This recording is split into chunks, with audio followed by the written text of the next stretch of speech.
But teachers see things before anybody else does.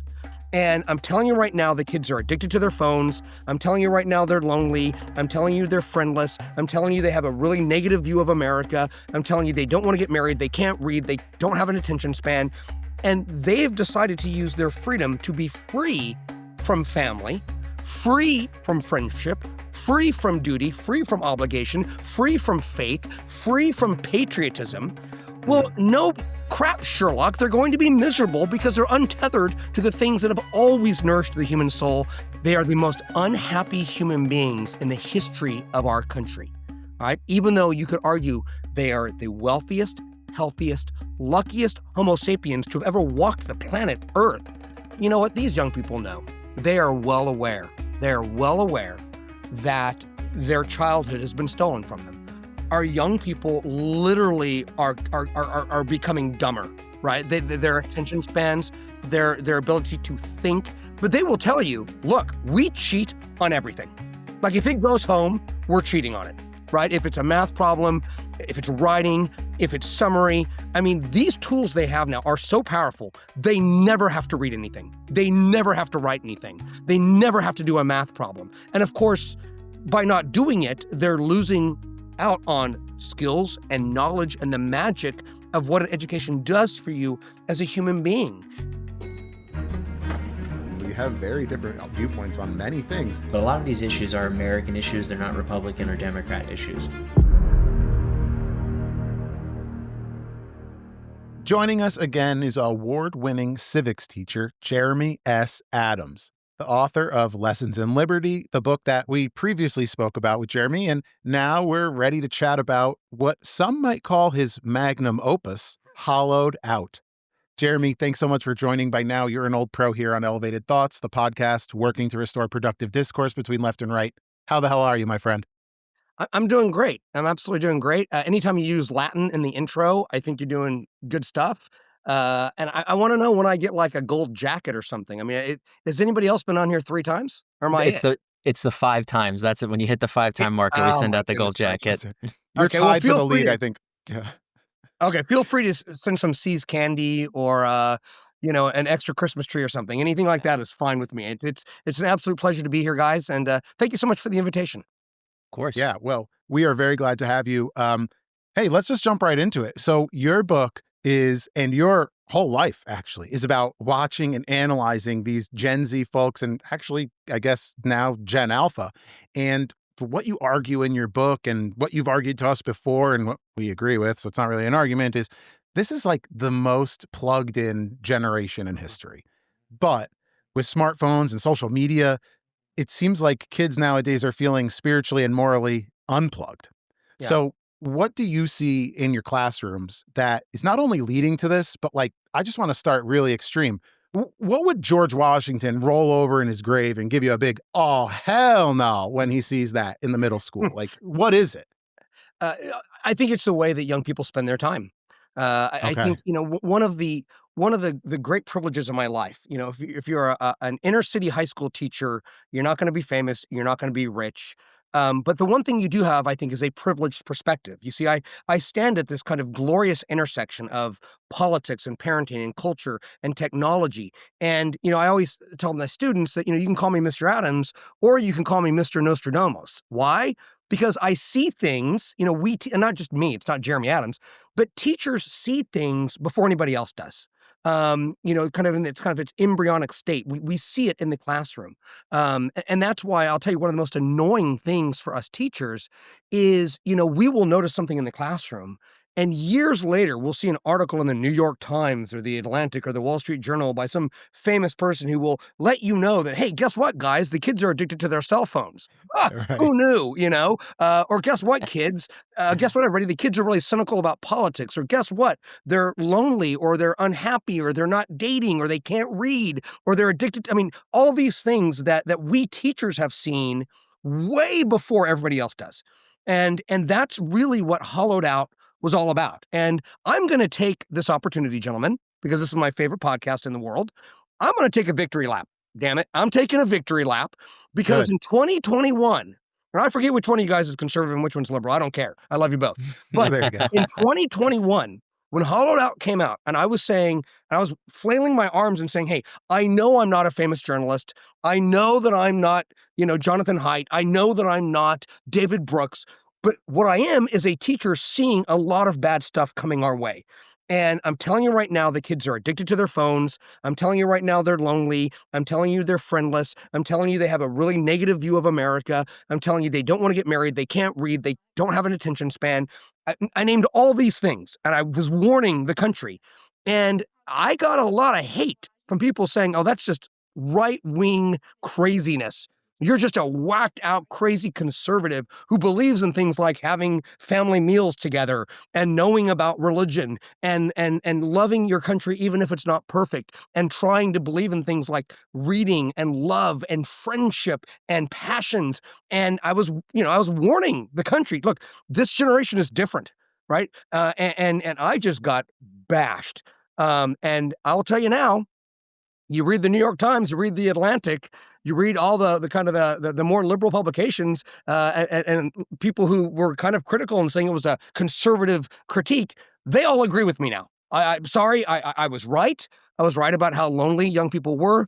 I was right about the fact that they can't read, that books are not a part of their lives, that they're untethered to adult values, adult expectations, adult modeling of behavior.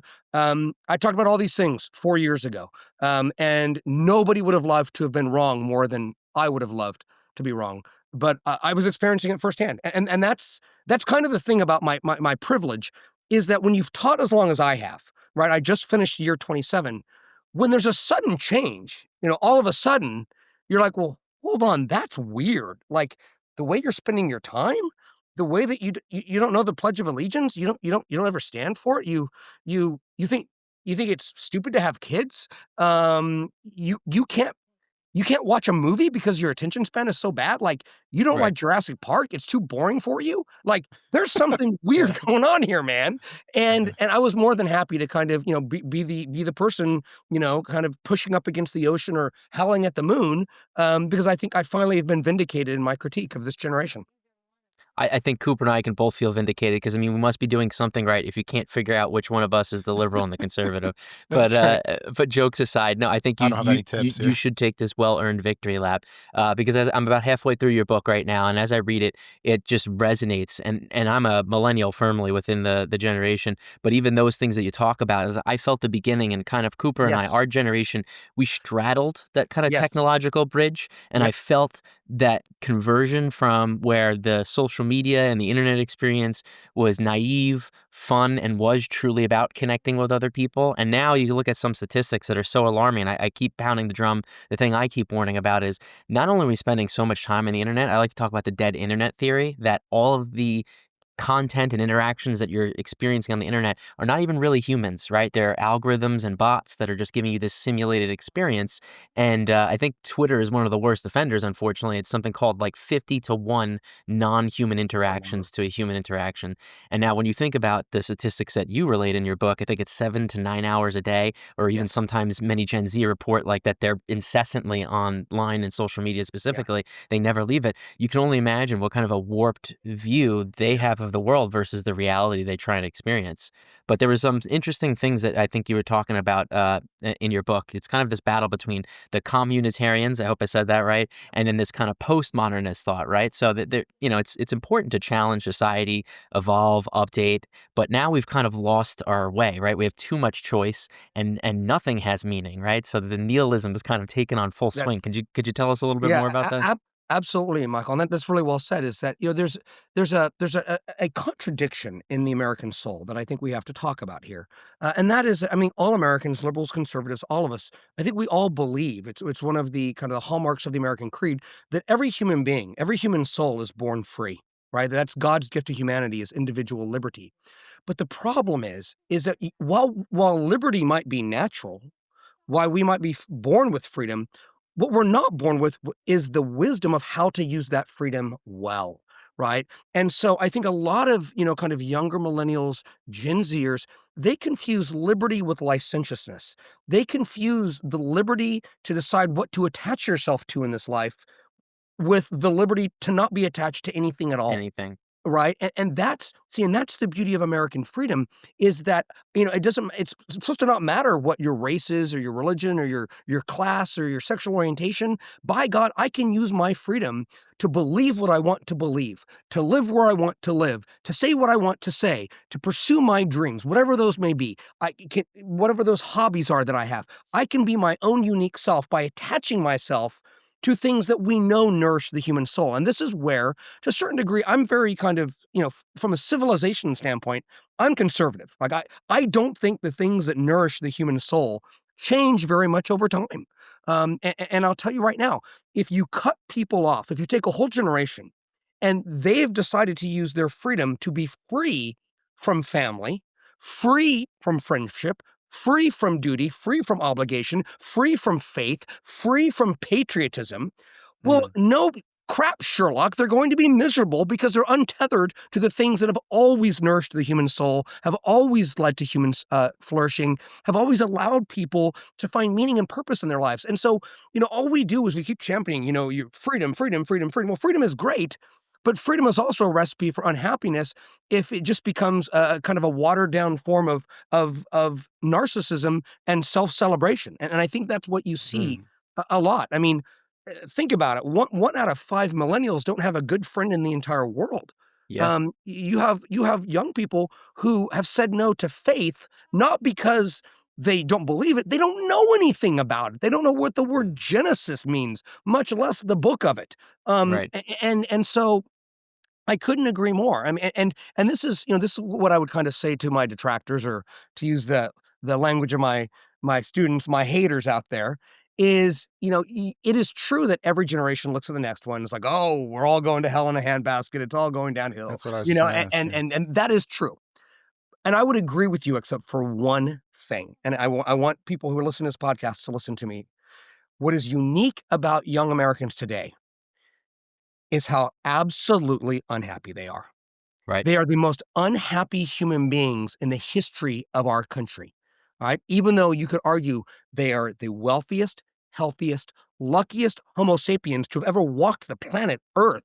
And yes, yet they are the loneliest, most likely to engage in self-harm, to have eating disorders, I mean, there was an article in the New York Times about a year ago where ER doctors in New York have all these people, all these teenagers going to the ER with their mental health issues, and they don't know what to do with them. Right. That's not normal. I'm sorry. That's not just a, crunch, kind of curmudgeon-y, crunchy old guy saying, "Get off my damn lawn." That's not what this is. Mm. Let me provide some pushback on this, though, Yeah. because when I look at the youth, and I don't have much more contact than my 1.5-year-old, right? But Yeah. like we see the BLM riots that happened years ago. We see even the January 6th or the pro-Palestinian or the climate or the ICE raids. I mean, God, pick your poison, and there's a protest for it. Yeah. Couldn't we argue that protests like this are proof that people are kind of finding purpose, finding civics, engaging themselves? I imagine you saw in your classroom when Biden bowed out and Kamala stepped up. There was ripples. There was a cavern, a divide, right? Yeah. And even kids who can't vote are arguing about this stuff. So I won't argue you on the unhappiness and depression rates and suicide and friendlessness. That's inarguable. But couldn't we say that this is a little bit of proof that there is civic engagement? Maybe it's not in the right way. Maybe it's not productive. Yeah, I would say a few things to this, and I'm not necessarily pushing back because I don't disagree with what you're saying, but I Right. would say a few things. Number one, it is one of the worst things we can do is to ask people to fill the hole in their souls with politics. It is the absolute most poisonous thing we can do. When you don't have friends, you're not in love with anybody, you don't have a favorite book or a favorite movie or a team to root for.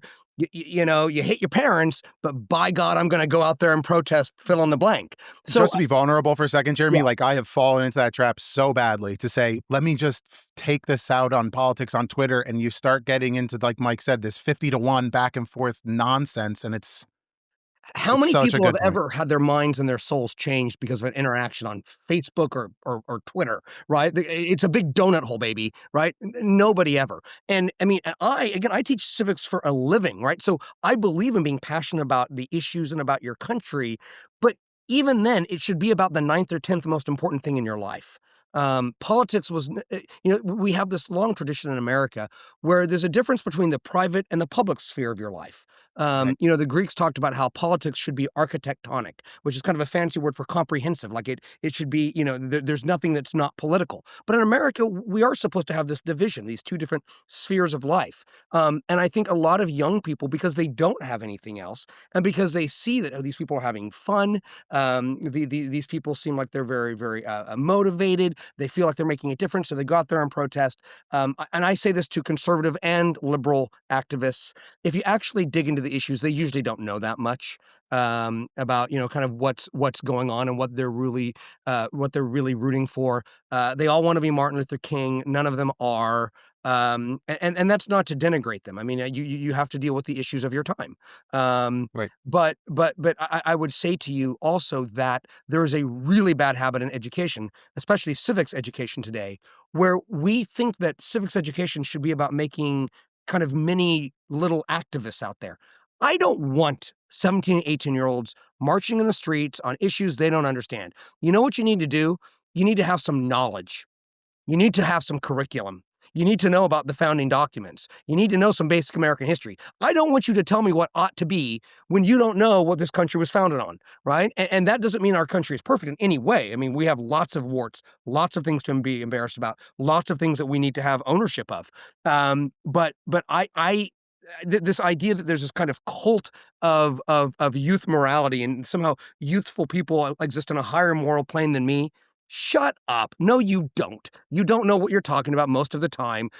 Go raise a family, go defend a country, go get a job, and then you can lecture me.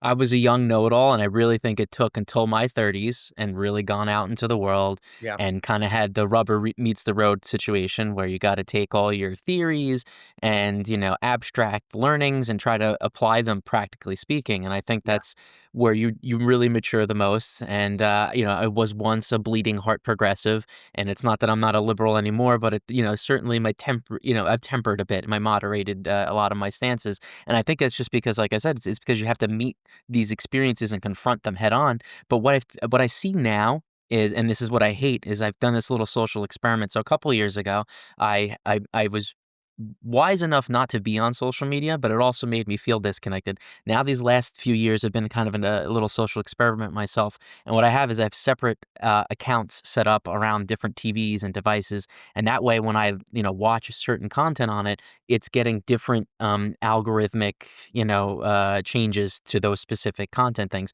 And it's fascinating that even in my own household, between just a couple TVs and different devices, the kind of recommendations I get. And it makes me realize how siloed everyone's experience is. We all used to look forward to that one TV show that was coming on. It came on every Friday night at the certain And we all time. watched it. Yeah. We all watched it and couldn't Yeah. wait till Monday to ask everybody at work, oh, did you just catch it? It was so funny, et cetera, et cetera. And now we don't have those commonalities anymore because we have this curse of choice where you can consume anything and everything you want at any given time, where the temptation, I'm trying to read your book, and as I'm reading in the book about how kids can't do something for more than 15 minutes without struggling to not reach for their phone or watch something to distract themselves, I feel that too. And I have this big bookcase behind me. So I can only imagine, a generation that's never read books, what it feels like before. So maybe you can, enlighten us a little bit about how things used to be, because I remember hearing about how, politics didn't matter because you're all on the same company softball team, and it mattered that you won the company softball game. And then you talked about politics at the bar later after a couple of beers, right? Yeah. Well, I'd say a few things about that. Number one is you're so right about our siloed existence. I mean, there were so many things that used to we did together as a country. You used to watch, before there was streaming and before there was even cable. I mean, I'm way older than you guys. I'm not 50 yet. I just want to be clear. But I remember where, everybody watched The Wonder Years. Everybody watched right. Golden Girls. And if there was a cliffhanger the next day, as you said, you talked about it. And there was no recording it. Like if you wanted to watch it, you had to, I remember in college, one of my favorite things to do was on Thursday night at 10 p.m., all my fraternity brothers and I, we would get popcorn and we would watch ER together. I mean, and that's That's the only way to have watched it, was to go to a certain place at a certain time, and it was bonding, and it didn't really matter what your politics were. That was kind of bigger than, how you voted at that moment. And you're right, that kind of connective tissue that really gives life its meaning and its purpose is this idea that you're participating in meaningful things with other people. You see, a lot of people think that loneliness happens because you're alone. No, you can be lonely even if you're with other people, if you're not participating in meaningful activities with them. Mm. And that's really what we have, is this real dearth of meaningful connection. And so you're right. We have siloed media. Literally, I have fights with. I mean, you know me, guys. I have no political home anymore, right? I'm a conservative who's not a big Trump fan, and so I'm not really a Republican anymore. I'm definitely not a progressive. So where do I go? Well, I just Yeah. fight with everybody now, right? And Yep. so everybody, and so sometimes when I try and talk to either side, they literally have their own news. Like there's like they hear completely different things and different perspectives that the other one isn't hearing at all. And it's true in our entertainment. It's true of our politics. And so you're right, that connective glue that we used to experience, it just simply is not there. And also, you talk about reading. Um, we used to have kind of a common vocabulary in this country because, everybody had read the same, nursery rhymes. Everybody had read Mm. the same basic books in elementary school. We knew the same characters. We knew the same authors. And that's not true anymore either.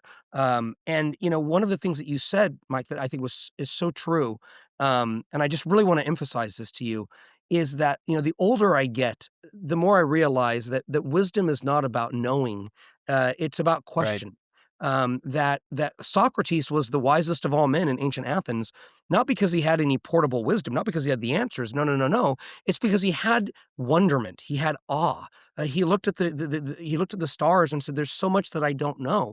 That questioning is what rocks the cradle of wisdom, not certitudes, not arrogance.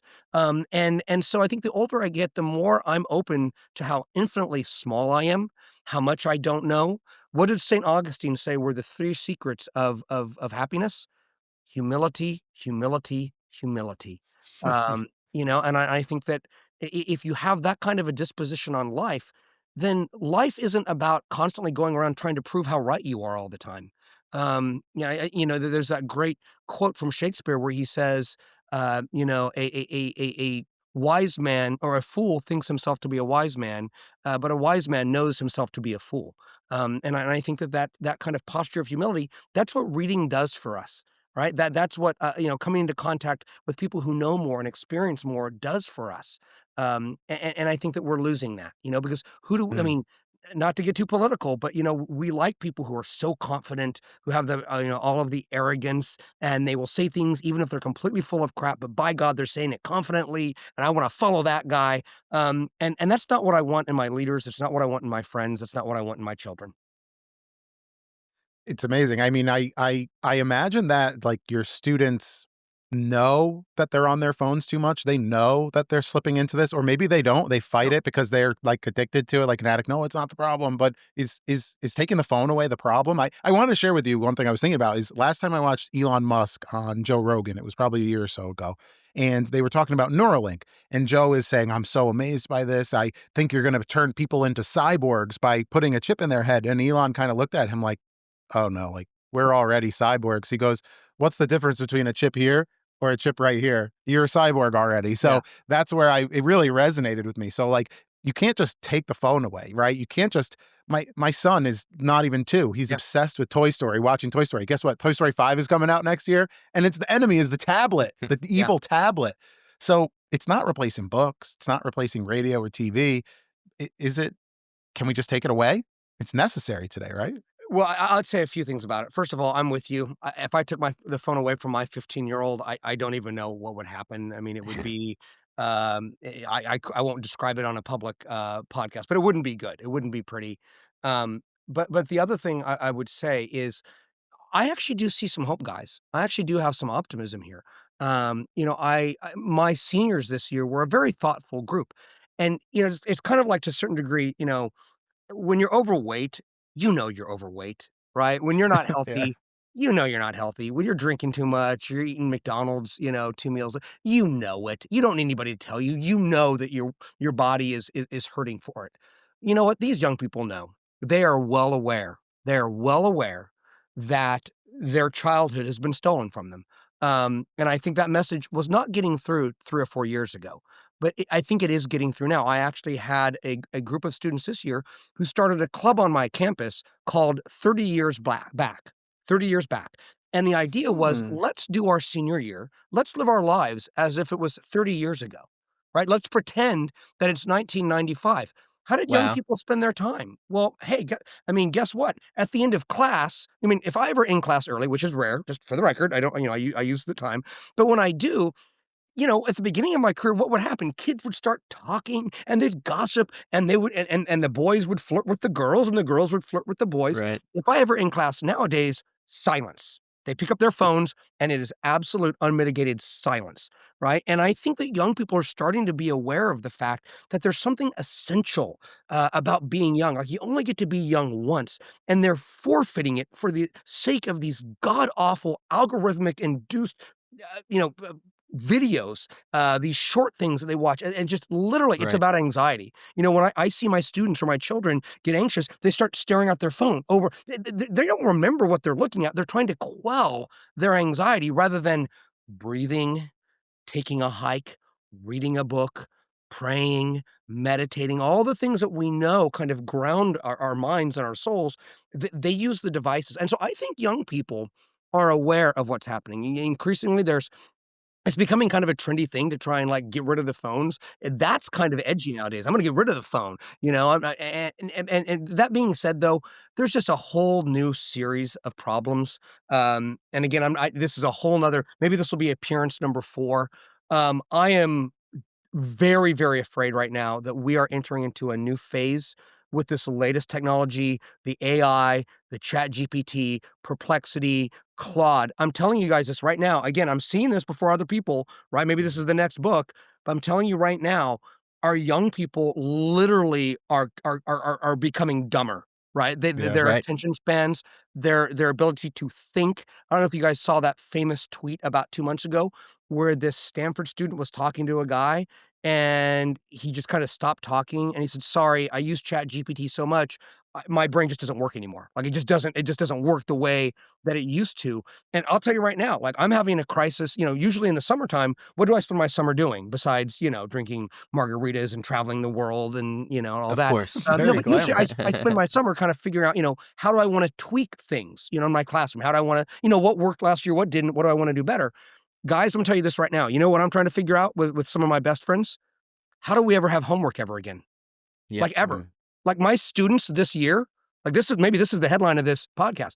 Seniors on the way out the door, they're always very honest on the way out the door, right? In May, they'll tell you crap that they wouldn't tell you in March, but they will That's tell true. you, "Look, we cheat on everything."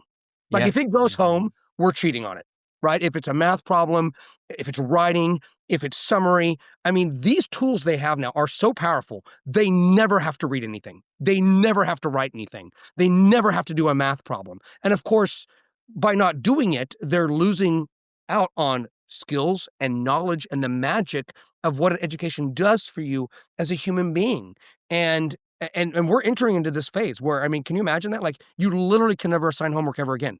I mean, and there are some things that some teachers do about, like, well, I can track how long they spent on a Google document. Guess what? The kids are always ahead of us. They always use the technology better than we 49-year-old, old men do. And it's demoralizing. I mean, and I don't know where we're going to go forward with a generation that can't read, can't think, can't focus, and has technology that can do things better than the adults can. So I'm right there with you. I'm as concerned about, large language models, AI, Yeah. whatever, the flavor, the buzzword is this week. Um, I did see, and I forget where it was, so it was something interesting. Someone asked ChatGPT how could they can overcome this problem of students overusing Mm. ChatGPT. And I thought an interesting suggestion that ChatGPT came up with is a work-based assessment of a student, right? So it's not just the fact that they completed an assignment, it's you want to see maybe several drafts of like an essay. So Yeah. they have to prove that they're the ones able to write it and then watch it evolve over time. And surely this is much more difficult than I was gonna standardized say, testing, again, a lot more work for teachers. a A lot. tremendous amount of work. Yeah. And I think this kind of leads into another thing, and I hope I don't forget it by the time I finish up this point here. But maybe it's just because and I'm being pretentious, but Cooper and we straddled this technological bridge. So I see it more as a tool, but I'm also very cautious because I'm always making sure to double check my work whenever I use it, because it likes to hallucinate and Yeah. either, misreference sometimes studies or just create them out of whole cloth.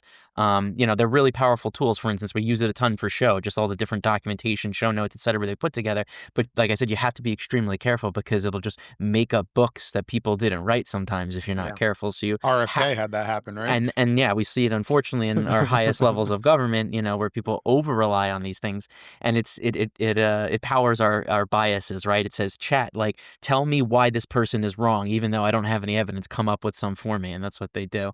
But I think another key point that you touched on in your book that I think is really problematic is the place that schools and teachers are serving in society, and they're unfortunately having to fill this gap as being just more than educators, right? Yeah. They're having to solve society's problems, and a lot of the issues you say that are the behavioral and other factors that are problems among students now can really be solved by stabilizing the household, but it's almost being outsourced onto teachers, and it's their fault, or the teacher as a savior, I think you referred to it as too, is we expect these teachers to be able to fix all these problems, and they sure care, they try a lot, they're going to do their best, but that's not really it. So, right, I think it's also improving economic opportunities for lots of folks is going to solve a lot of these issues. Is that right?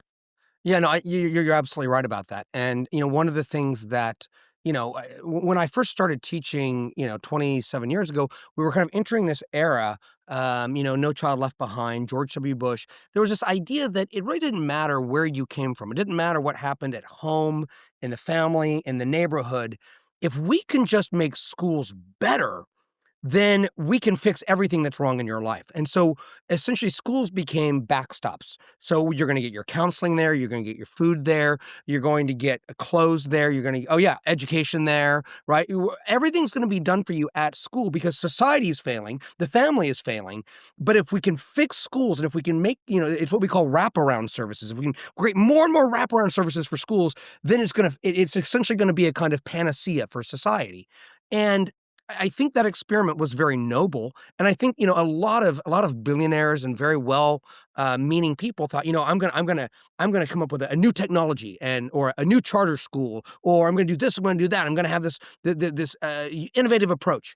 And what they oftentimes realized is that for better or for worse, inputs matter, right? And in economics, you have inputs, it goes into the business, and you have outputs. And I'm sorry, if the inputs, if people come to school and they have drug problems and attention problems and behavioral problems, and most of all, if they don't value education and they don't know how to act at a school, that is going to have an impact on the output of those educational facilities. And nobody likes to say that because we all, as Americans, we want to say, okay, we have that can-do spirit. America, education should be the civil rights issue of the 21st century. And by God, we're going to innovate our way to success. Because here's the thing. Politicians want to be able to fix things with the tools they have, right? Right. They can change taxes. They can change policy. They can make teachers go take more classes. But what they can't do is they can't make mom and dad be better when the child's 2 years old. Yep. They can't make them read to them when they're 2 years old. They can't teach them right and wrong. They can't teach them respect. They can't teach them to value education. I mean, this is the thing that I always say is I teach advanced classes. Well, my advanced classes are populated not with rich kids necessarily. They're populated with kids who want to be there. And that right there is the difference in education. It's not smart and dumb. It's not rich and poor. It's do you value education when you walk into the door of the school? And it doesn't matter why you value it. Maybe you want to make a lot of money someday. Maybe you want your parents off your back. Maybe you want to go to Harvard. I don't care. But if you value education, that is 95% of the value. And I'm sorry, that happens before you get on campus. That happens before, right? Now, of course, we can watch, Mr. Holland's Opus and Good Will Hunting and Dead Poets Society, and we can talk about how we have these incredible teachers who rescue these children and teach them about the power and the potency and the beauty and the grandeur of education, and they change the trajectory of a student's life for the better. I'm not denigrating that. I love those movies. I hope that I've been a teacher like that. for some students, but you can't build an educational system around that, right? We are not superheroes. We are not parents. We are not friends. We are not counselors. We are teachers, and inputs matter.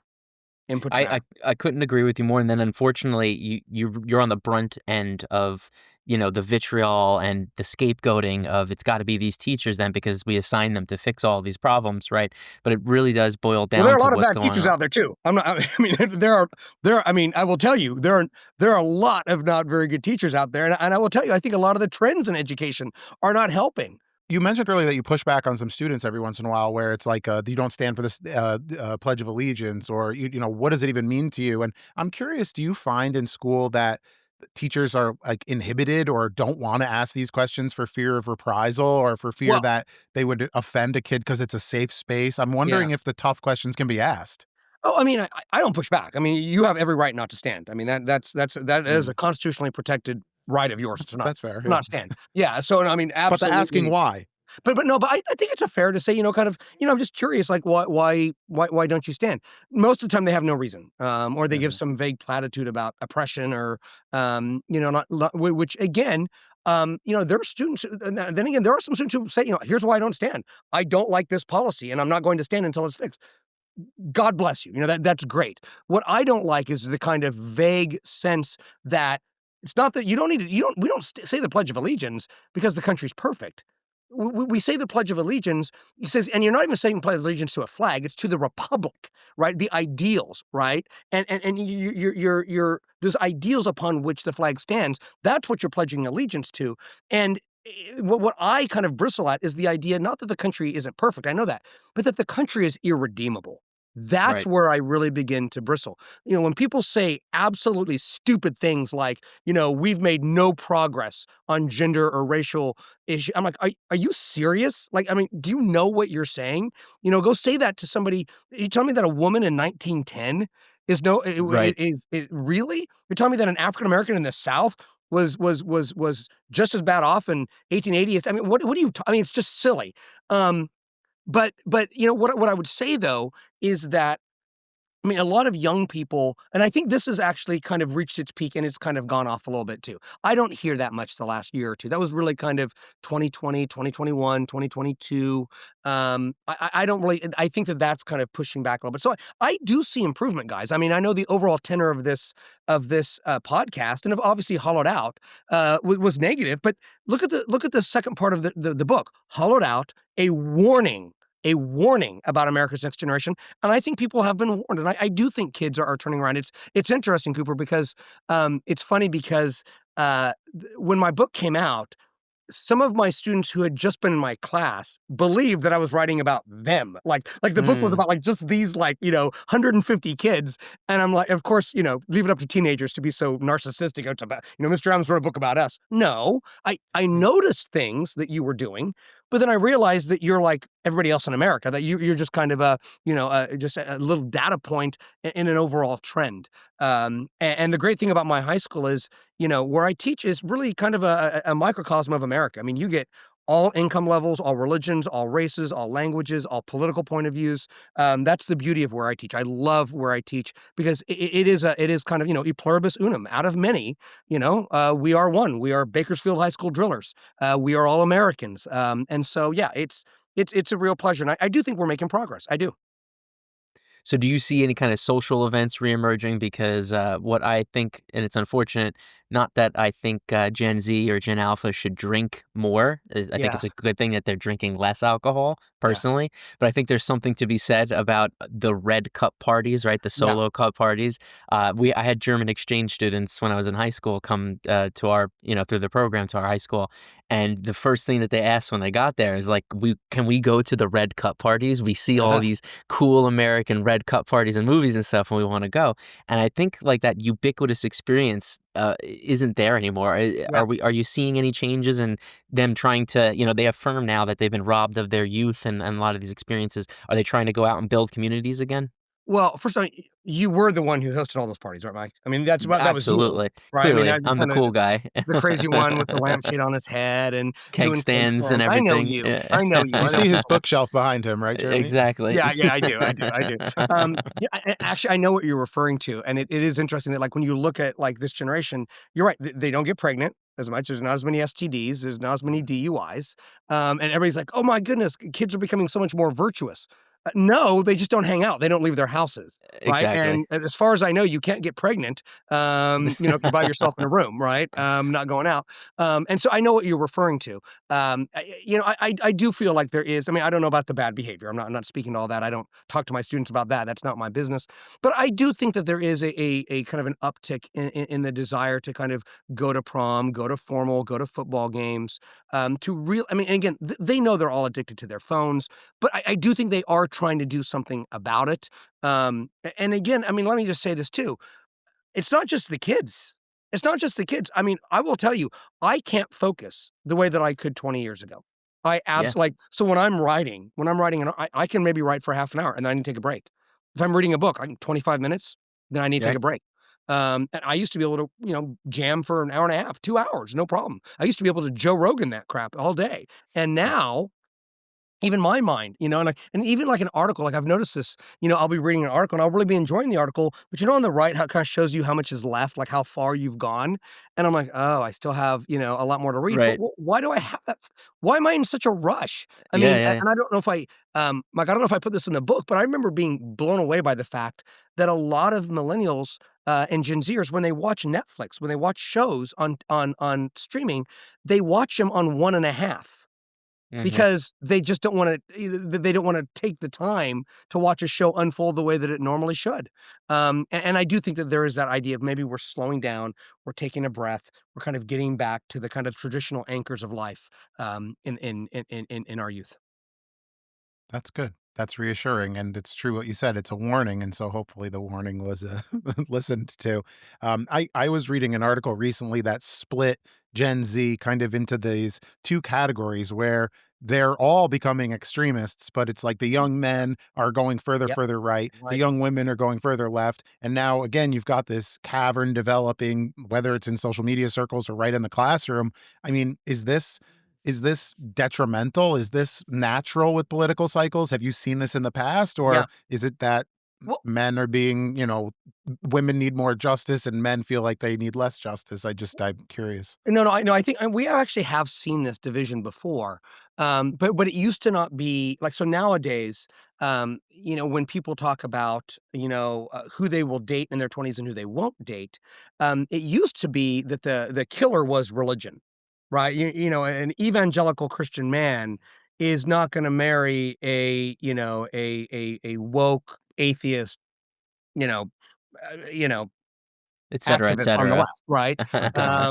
So it used to be religion, like, religion, we gotta kind of agree on the religion. I'm not gonna date somebody, who's sort of the opposite.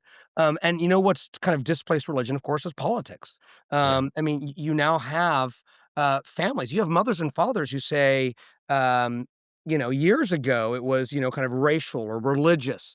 Now it's political. Don't you dare marry a MAGA uh, hat wearing guy, or don't you dare marry a Bernie bro, or and nowadays politics has kind of done that instead.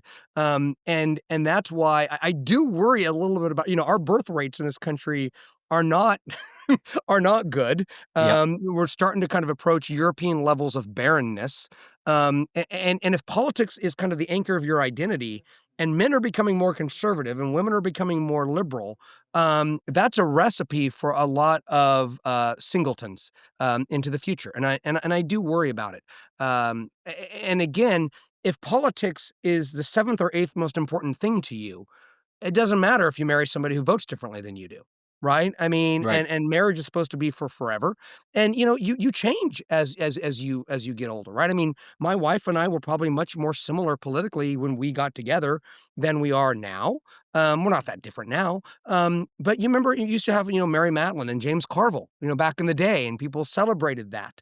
Um, and nowadays you don't see that because politics defines who I am. And there's this idea, by the way, that is so parasitic to the body politic of America, which is that if you disagree with me, It's not just that you disagree with me, you hate me. You are against me personally if you have that view on immigration or that view of reproduction or that view of the, Israeli-Iran war. Like, and so we've personalized politics.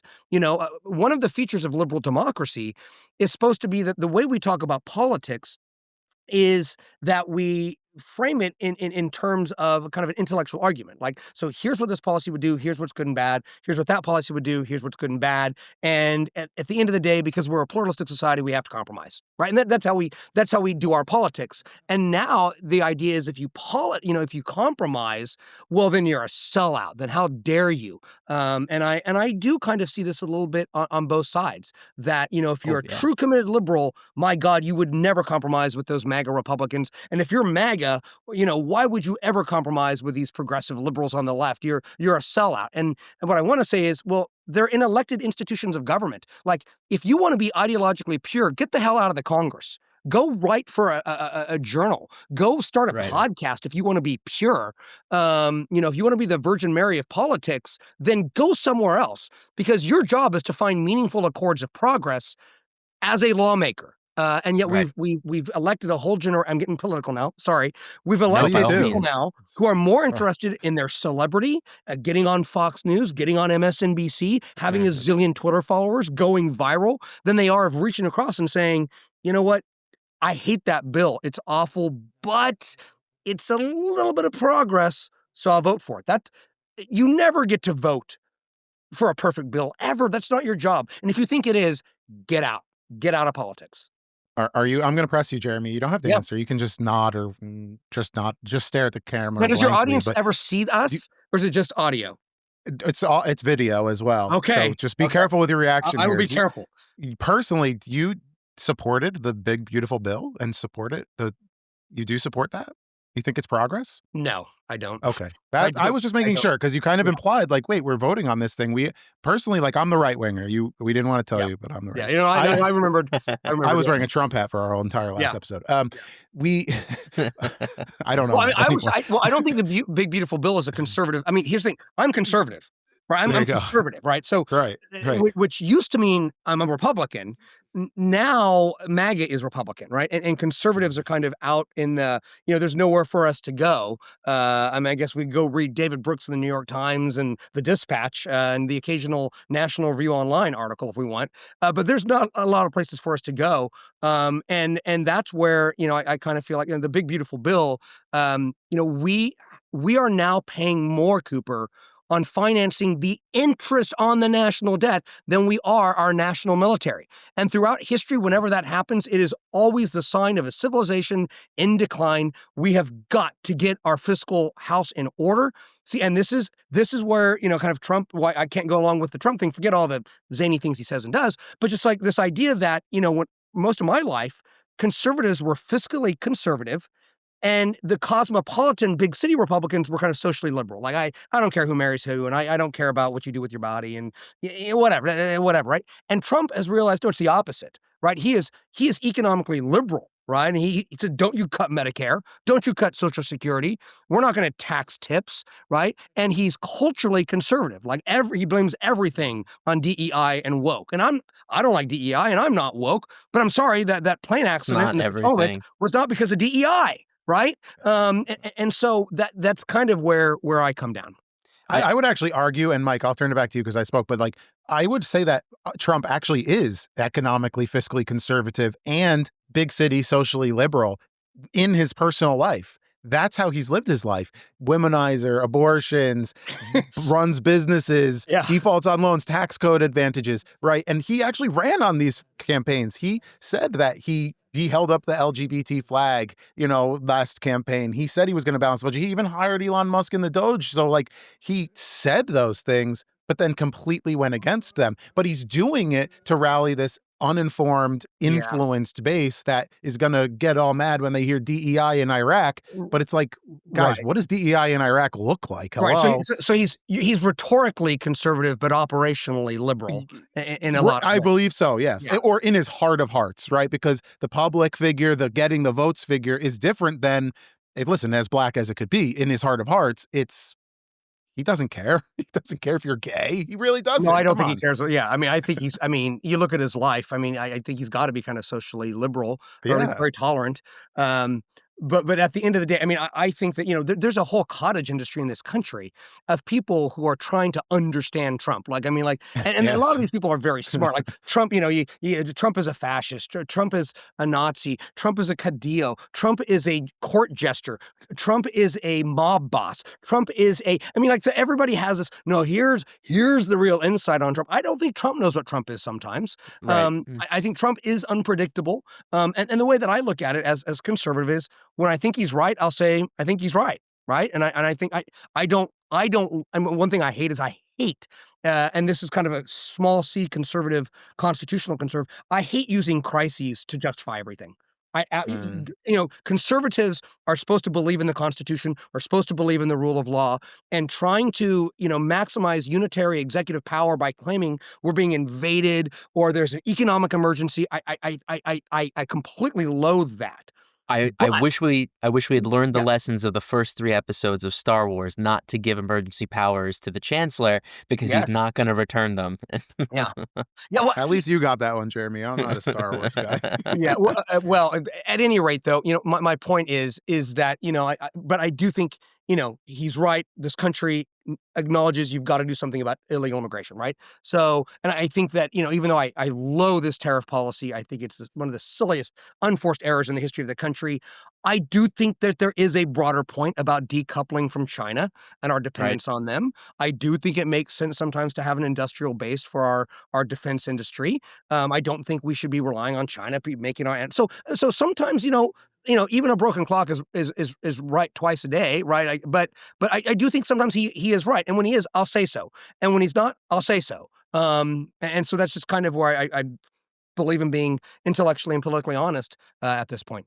Well, we lo Tim Walz said over the weekend that he thinks China should mediate the Israel-Iran conflict. Yeah, yeah. I have well nothing to say about that. Yeah, exactly. I don't think that warrants a response. It's so ridiculous, and I'm the Democrat, so we'll just leave it at that. But I echo your feelings of political homelessness because I think both sides are guilty of it. It's this purity test, right? So if you Mhm. don't, agree 100% on everything, like you said, you're the enemy even within your own party. So heaven forbid that I agree with you on a lot of these things. Like, yeah, I believe that people have a right to immigrate to this country, but got to do it legally and properly. You just need to know who's coming in, and that's just a very simple fact. It's a humanitarian crisis at the border, but then that gets lost in translation, and all of a Yeah, sudden, I'm not really a liberal. I'm not progressive in any sense, and that like I said, this whole purity test pushes you out of it. But now, what I'm concerned about is. The Republicans used to be a counterbalance to the Democrats, and the Democrats are in disarray right now. And I yeah, feel like this current administration is running ahead with the lead that they have right now, and yeah. there's really nothing checking them, and that kind of concerns me because you have a lot of people cheering them on and using these crises as justifications for certain things, and I really do. Feel like we're testing the limits of our constitution a lot of times, and do you see the poisoning of these waters, or rather, like men and women in general, not understanding our traditional, classical liberal values and what a Yeah. republic was built on? Because I hear people, unfortunately, cheering that, yeah, democracy is broken. We need to get rid of it, and this is the only way to fix things. Yeah, I mean, and I would say probably the most surprising kind of intellectual development that I have noticed in my lifetime as an American is, and I'll use the word weird because it's still kind of new. My whole life, Republicans and conservatives were the ones who kind of loved the founding documents. We're the Right. ones who love America and love, do red, white, and blue, and love the classical liberal ideas of a Jefferson and a Lincoln and a Martin Luther King and the 14th Amendment. And we're the ones who saying, like, say no to fascism on the right, say no to communism on the left. Like classical liberalism is the way to go. And I found it very, very odd that you have this kind of cadre of intellectuals who have decided that classical liberalism is the enemy. Right. And I don't know if you want to call it kind of the new right. or the kind of the national, kind of this America first, and this idea that classical liberalism is broken and doesn't work and it leads to moral degeneracy. I found that to be very disorienting, because it was kind of always the right that kind of wanted to conserve, right? Conservatism wanted to conserve, the American creed and thought that it was good and that we weren't perfect, but the solution to that wasn't to throw out America, but was to live up to our ideals. And the other thing I will say to you about this is I am really, really quite worried because, I mean, I'm not in the business of cheering for Democrats, right? That's never. You write down what they believe in, and that is just not what I believe in. But I do believe that you do have to have, I think a healthy two-party system is absolutely essential. And when one party is completely out to lunch and has a 28% approval rating, and you don't know what they stand for, and you don't know who the leader Right. is, and they don't seem to understand. Well, I mean, Donald Trump, I'm sorry, was very, very still unpopular when he got elected. But the problem is that elections are choices. It's a choice election, right? And Kamala Harris, in my opinion, was the worst candidate, not a bad person, not whatever, but just as a candidate, being able to sell, that I'm a good leader and my ideas are this and that, and here's how I can solve your problems. She was a horrendous candidate. And I don't blame her. I blame Joe Biden, and I blame the people around Joe Biden who knew better, and they loved Right. the power and they loved the proximity to power, and Yep. they knew it wasn't good for the country. They knew he had no business being in office, and they couldn't. I mean, go read Macbeth, man. Go read your Shakespeare. It's all there. Who The who who excesses is of ambition. who is his press secretary? I forget her name, but she like just wrote a book and she's trying to make a tour out of it. And I'm Karine just Jean-Pierre. yeah, and I'm just Or like Jen Yeah, Psaki. and I Well, mean, Jen Psaki's an anchor on her own show yeah, on Jen Psaki MSNBC to has the her own point of, show. you know, But my point though is that the Democrats have got to find their way. yeah. And right now I don't know. I know they don't like Trump. But a lot of people don't like Trump. That's not a cogent political philosophy. People at the end of the day are very practical about their politics, right? How are we going to deal with this debt? How are we going to get the border under control? Most Americans know we have an immigration problem, but they don't want to do it largely in the way that Trump's doing it, by evoking emergencies, where you hear rumors about ICE agents not identifying themselves, unmarked, vans. The Wall Street Journal saying that they're going to 7-Eleven and Home Depot. I mean, these are things that average Americans don't like that, right? They want the law enforced, but they want it in the proper way. And so until the Democrats can identify who they are and what they stand for and what they believe in, and learn how to talk, by the way, they need to learn how to talk to normal everyday people. I mean, my big theory is, when I was growing up, my students are shocked to know cops were Democrats. Firefighters were Democrats, right? They have lost the way of speaking to average, everyday, working class people. Nobody wants to hear Latinx, right? Nobody wants to hear, about gender reassignment surgeries for 13-year-olds, right? Now, maybe people in coastal America want to hear it, and I'm not saying they're necessarily wrong. It's not my politics, not my beliefs, but that's just not where middle America is. That's not it, where a 35-year-old trying to support his family in rural Pennsylvania is. He just thinks it's kind of weird, and they've just forgotten how to talk to those people. Well, it sounds to me like the leftist media is lacking an objective truth, right? But these ICE raids are a great example where I heard Tom Homan speak. Actually, it was David Sachs on his podcast referring to Tom Homan, but he was saying how these ICE raids were felon, had warrants, violent offenders, and they worked at this strawberry field or this Home Depot, and they were known. It wasn't this random attack, but Yeah. it's this objective view of reality that people are starving for because they're sick of this twisted up manipulation game from both sides. And it's impossible to see through it by design.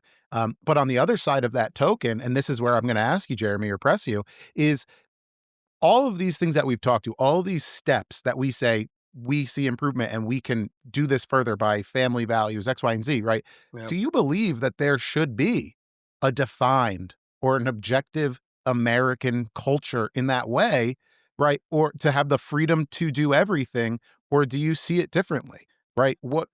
Where do we draw the line? yeah. Do we fall into the CCP line of this is what's culturally accepted, Yeah, of you what have to is show up and cry when he gets sick in the street. exactly stuff like that to versus too Yeah. much freedom of choice is kind of where we stand now.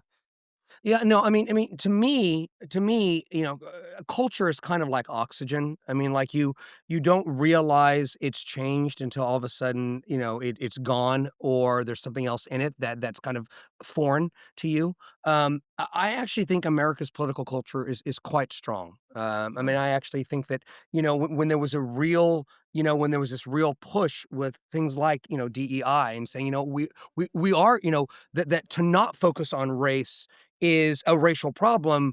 That's not the Martin Luther King view. That's not the classical liberal view. That's not the 14th Amendment equal protection view.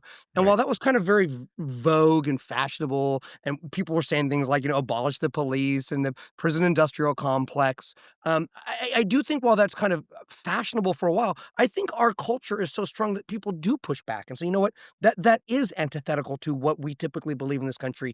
And what we believe in this country, this is the beautiful thing about America. You can point into our documents, you can point into our history, you can point into the law and say, this is what we believe. This is the magic and the majesty of democracy, is that we speak together and we say, this is what we believe. And by the way, if we decide to change our minds, we can do this. And this is what elected institutions are all about. This is what amending the Constitution is about. This is what elections and laws and legislatures are about. And so, yes, we have a political culture. Yes, you have extremes, but I still think the ordinary American kind of has a battery of beliefs that haven't changed particularly in the last 50 or 60 years. And when you get people, maybe on the right, that say the rule of law should be stretched, or you get people on the left saying we should be thinking racially, I think mainstream America pushes back to that and says, no, no, no, that's not what we believe. So I think we're more resilient than we acknowledge. And I think we Americans, we're a hypochondriac nation, right? I mean, as a democracy, Yes. we always have to talk about how broken we are and how we're one generation away from falling apart. I think we are so much stronger than we give ourselves credit for. And of course, this. Let me give you guys a little lesson in selling books.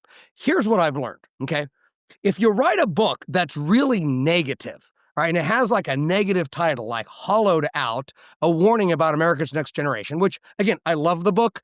I love the fact that I just found out that it sold over 10,000 copies now, which is puts it in a huge, yeah, I'm so excited about it, how successful it's been, that you know what, you can get on podcasts and you can get on national TV and you can get on national radio. But if you write a positive book, like Lessons in Liberty, that's not as exciting. It's not as sexy to people, right? And so, that's not what sells, right? What sells is the negativity. So if I ever write a book again, it'll definitely be negative, Sure. because a positive book doesn't sell as well. But I think America is stronger than we think, and we always think our enemies are so strong. China is so strong, and Russia is so strong. You know what? They're never as strong as we think they are, and we are never as weak as we think we are. Great I answer. think, Great yeah, I think answer. that's a Mike, I great think way you to. had one more, right? No, no, I was just gonna say thank you for coming on. We always appreciate your voice. I like how you don't pull punches. You give the critiques to both sides where it's due, because it's been a little chilling, and not to bring it Yeah. back to negative or full circle, anything or this or that. But uh, since the Trump administration, it's been very strange. We've had guests that we've reached out to are very hesitant to come on, even or what topics they could talk about. And during the Biden era, we had no shortage of folks who were willing to come on, talk about anything, or even Yeah. critique the current sitting president. So Well, it's a little chilling to kind of hear these things, because that's so core to the American experience, is critiquing our leaders even when it's yeah. not their fault, right? That's our national Well, pastime. So and I'll tell you, as a government and economics teacher, Donald Trump is a bonanza. He's great. You know what I mean? Like no matter what you think of him, if you want to talk about checks and balances, if you want to talk about the nature of executive orders, if you want to talk about, what are congressional responsibilities and who should be doing this and who should be doing that, and what is birthright citizenship, and like it goes on and on. And I will say that those conversations are important to have. And they can be very, very illuminating, not just in the classroom, but in society writ large. What I don't like is when we decide to support people and personalities rather than principles, right. right? And Mm. so one of the things that kind of drives me crazy about the Trump era is whatever he says is ipso facto right because it's him, right? So kind of like with the tariffs, he was completely right to have these huge tariffs. And then when he said, well, on second thought, well, he was right to do that too. Well, you The can't art have of the it both deal. ways, The art of the right? deal. Yeah. Yeah, I mean, it's like, or like, what's the reason for it? Are we trying to raise revenue? Well, if that's the case, then it can't be a bargaining chip, right? So like which is so you've just got to be intellectually honest with what you think and what you see, and you got to call balls and you got to call strikes. But I think as Lincoln said, we have to appeal to the better angels of our nature, and I think most people out in kind of the middle part of the country do that every day. I know my students definitely do, and my friends and family do. Well said. Awesome. And that's what we can strive towards. Jeremy, your book Hollowed Out, I'm imagining it's available on all platforms, Amazon and whatnot, and Walmart.com or Barnes & Noble. So guys, check it out. Check out Lessons in Liberty, and their link to the other episodes we've done with Jeremy, our friend, is there as well. This has been Elevated Thoughts.